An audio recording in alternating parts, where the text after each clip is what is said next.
6 αιώνες επαναλαμβάνονται οι ίδιοι ψαλμοί και οι ίδιες προσευχές.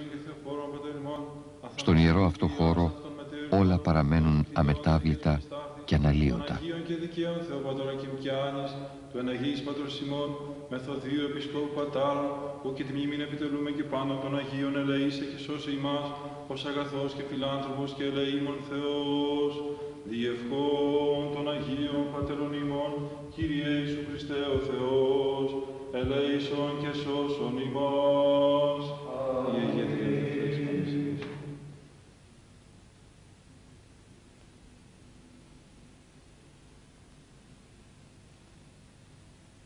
Οι Άγιες εικόνες και οι τοιχογραφίες αποτελούν στην Ορθόδοξη λατρεία το βιβλίο της πίστεως και είναι αναπόσπαστα συνδεδεμένες με αυτήν. Για τους Ορθόδοξους πιστούς η εικόνα δεν είναι ένας ζωγραφικός πίνακας, ούτε ένα αντικείμενο λατρείας. Είναι το μέσον δια του οποίου τιμούν τον εικονιζόμενο Κύριο και τους Αγίους Του.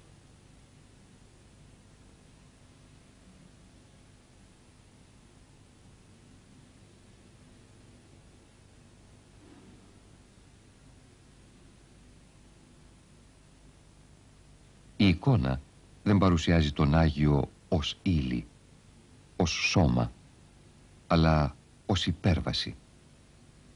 Οι εικόνες δεν αντανακλούν φως, παράγουν φως. Όπως εδώ, ο Χριστός παρουσιάζεται στους Αποστόλους ως το φως.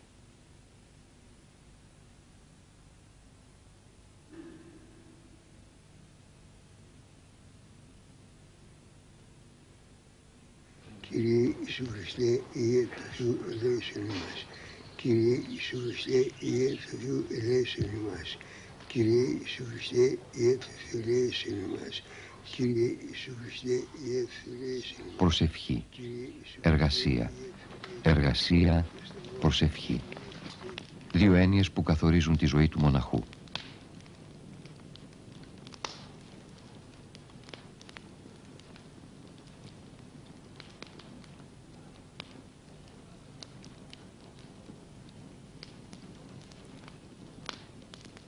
Το κάθε τι εδώ μέσα, ο χώρος, τα σκεύη, φέρνει στο νου μνήμες παλιές.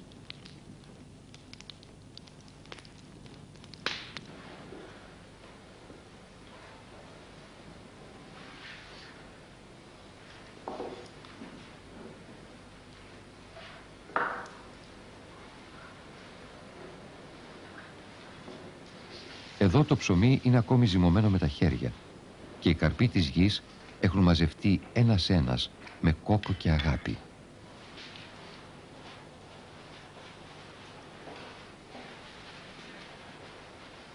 Τα μοναστήρια φημίζονται για τα παλιά κελάρια τους και το καλό τους κρασί.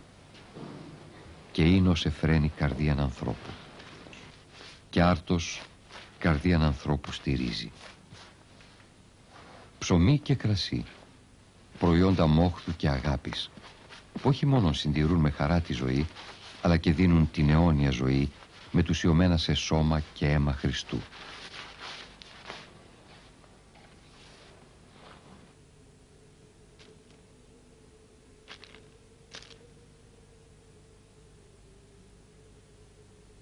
Για τον άνθρωπο η εποχή του φθινοπόρου είναι το μελαγχολικό προήμιο του θανάτου, ο προσωρινός θάνατος της φύσης.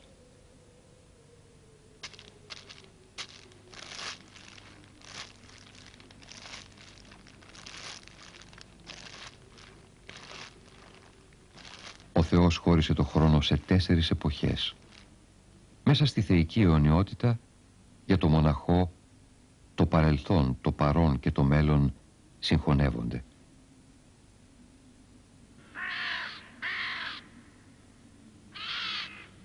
Ενώπιον του Θεού ο χρόνος σταματά. 1000 έτη, όση ημέρα ή χθες.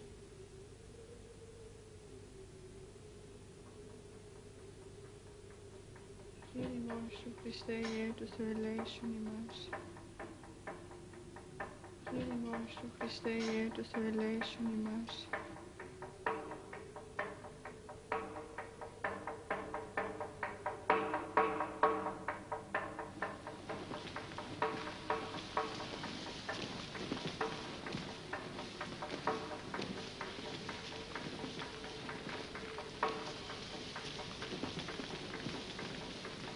Ο δρόμος προς το φως είναι τραχής και δύσκολη η άρνηση των εγκοσμίων. Το μοναστήρι του Αγίου Στεφάνου είναι κτισμένο στον νοτιότερο βράχο των Μετεώρων. Τον 14ο αιώνα η Μονή ήταν ήδη ένα οργανωμένο κοινόβιο. Έως τις αρχές του 20ου αιώνα ήταν ανδρικό μοναστήρι, όμως κατά τους πολέμους λαιλατήθηκε και καταστράφηκε. Στα νεότερα χρόνια, με την ευλογία του Μητροπολίτη Διονυσίου, ανασυγκροτήθηκε και λειτουργεί έκτοτε ως γυναικείο μοναστήρι. Όλα τα μοναστήρια των Μετεώρων ακολουθούν τους κανόνες του Ορθοδόξου μοναχισμού, που θεμελίωσαν οι μεγάλοι πατέρες και ασκητές της Ανατολής.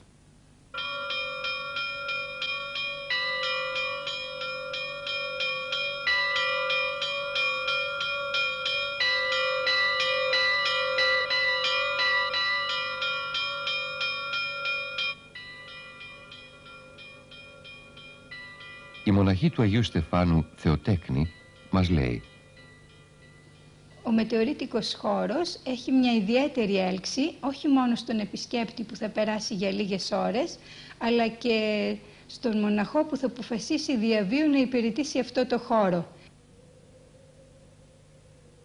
Για μας τα μετέωρα είναι όπως η Αγία Σοφιά, όπως οι Άγιοι Τόποι, όπως το Σινά, και αισθανόμαστε ότι κρατάμε θερμοπύλες για την Ορθόδοξη παράδοση, για τον Ελληνισμό, για το πνεύμα της Ρωμιοσύνης που κράτησε τόσα χρόνια το υπόδουλο γένος και το ζωογονεί και σήμερα με το πνεύμα του.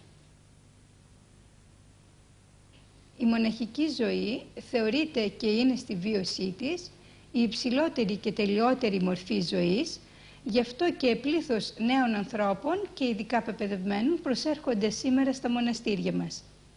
Το κύριο έργο των μοναχών είναι η προσευχή, αλλά οπωσδήποτε και για να εξασφαλίσουμε το βιοπορισμό και τα έξοδα για τη συντήρηση όλου αυτού του χώρου. Αλλά επιπλέον και για λόγους ακόμη ψυχολογικούς η εργασία είναι πάντοτε ωφέλιμη στον άνθρωπο, γιατί η δημιουργία δίνει χαρά. Όταν μια αδελφή αγιογραφεί, παραδείγματος χάρη, μια εικόνα, είναι σαν να κάνει θεολογία. Ζει τη σάρκωση του Κυρίου, των Αγίων, προσεύχεται και βοηθάει στο να γίνει αυτή η εικόνα που θα παρουσιάσει και χαριτωμένη.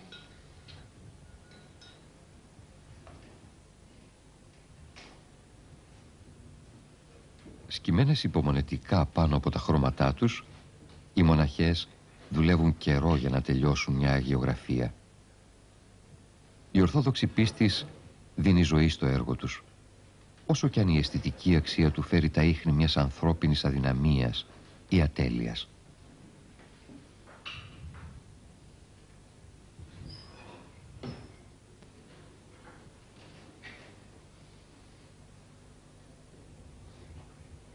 Επίσης, όταν κάνουμε κερί, και μάλιστα το κερί στα μοναστήρια είναι καθαρό, γίνεται πάλι με προσευχή και έχουμε τη χαρά ότι κάνουμε κάτι που θα προσφερθεί μέσα στο ναό, εις δόξαν του Κυρίου.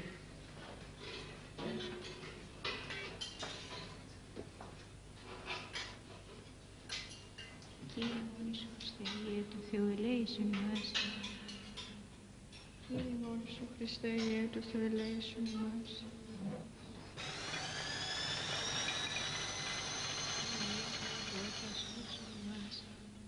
Κύριε μου Ιησού Χριστέ, Υιέ του Θεού, ελέησον ημάς. Υπεραγία Θεοτόκε, σώσον ημάς.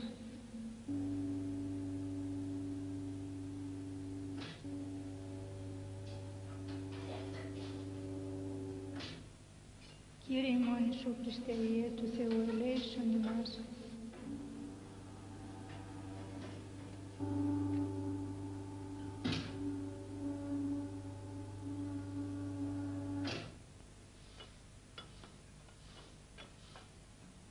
Κύριε μου Ιησού Χριστέ, Υιέ του Θεού, ελέησον ημάς. Κύριε μου Ιησού Χριστέ, Υιέ του Θεού, ελέησον ημάς. Αγία Θεοτόκε, σώσον ημάς. Υπεραγία Θεοτόκε, σώσον ημάς.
Οι μοναχές των μετεώρων ακτινοβολούν το λειτουργικό φως μέσα στο οποίο ζουν και εκπέμπουν την αγάπη και την ομορφιά του νυμφίου τους Χριστού, που δεν είναι εκ του κόσμου τούτου.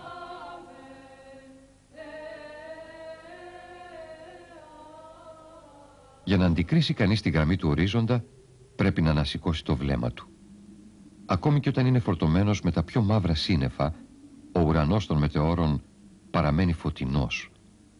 Αισθάνεται κανείς το φως.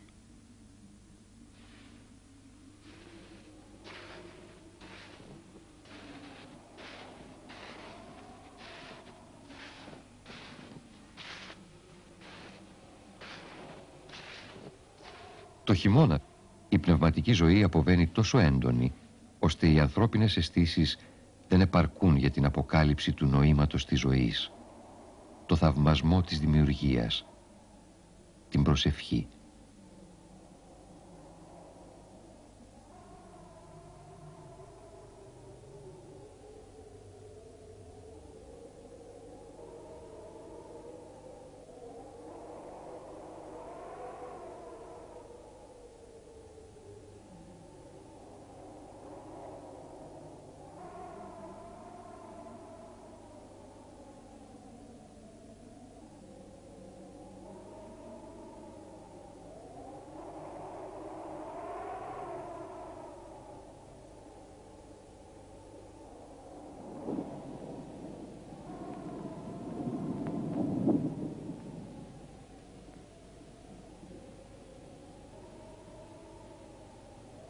Μέσα στο κρύο, κάτω από τα σκοτεινά σύννεφα, τις οργισμένες θύελλες, τους θρήνους των ανέμων, φαίνεται να ολοκληρώνεται ο θάνατος της φύσης.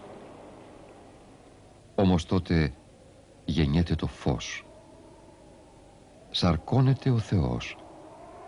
Γεννιέται ο Χριστός.